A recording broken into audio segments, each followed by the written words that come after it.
just started putting this up on Eventbrite, which if many of you may have heard of Eventbrite, maybe you haven't. Highly recommended if you're doing your own events to use Eventbrite, because what most people don't know is Eventbrite is geo-targeted, which means it lands on the first page of Google very, very quickly for live events. So we've got Eventbrite. We also just put it up on our portfolio of meetup groups. I have a portfolio of about 75 different meetup groups, mainly here in Los Angeles, but I think we've got about 300,000 people in all of those groups, so we'll start marketing it in there as well. But I'm an investor. I'm like you guys. I'm always looking for partners and deals. I am a diverse investor. I've invested in everything. I co-own a blockchain music company where we invest in royalties as well as helping get artists get their music seen and in video games and TV shows and all that.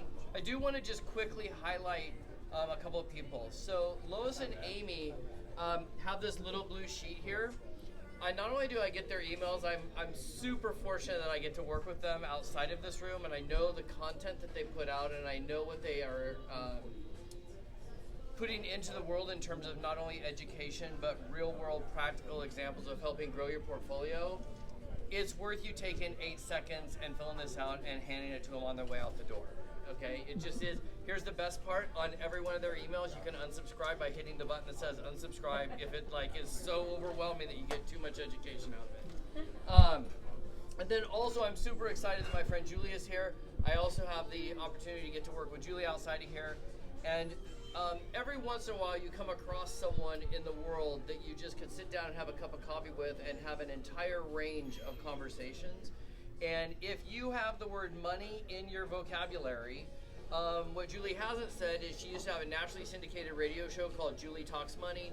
She is a wealth of information on everything from banks to finance to mortgages to every type of investment. In fact, I don't even know if you'll remember this, but I used to have this complete crazy notion of what underwriters were, and I thought they were these bean counters, these super wicked smart dudes in little corner offices that there's a fog in there. And she actually took me to the floor at Wachovia Bank back in the day, and I saw that underwriters are 23-year-old kids with gummy bears on their desk. And, yeah, totally changed my viewpoint of underwriters. But I say that in the sense that, like Juan said, and Juan is another one, you have a lot of resources that are sitting at these tables, and I know sometimes it's a smaller group, sometimes it's a bigger group. The reality is that hour from 11 to 12 o'clock is gold. And what happens is I think sometimes we get a little bit complacent going, oh, well, I'll show up at 11:45 or I'll show up at 12:10.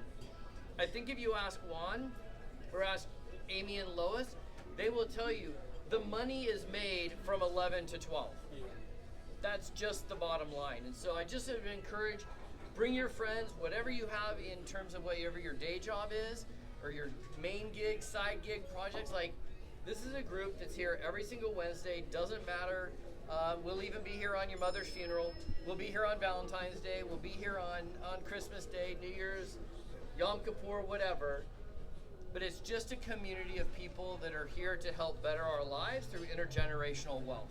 And so I just wanted to be able to highlight Lois, Amy, and Julie, because these women are amazing, amazing, amazing wealths of information, and you're better off knowing them than not. Thank you, Casey.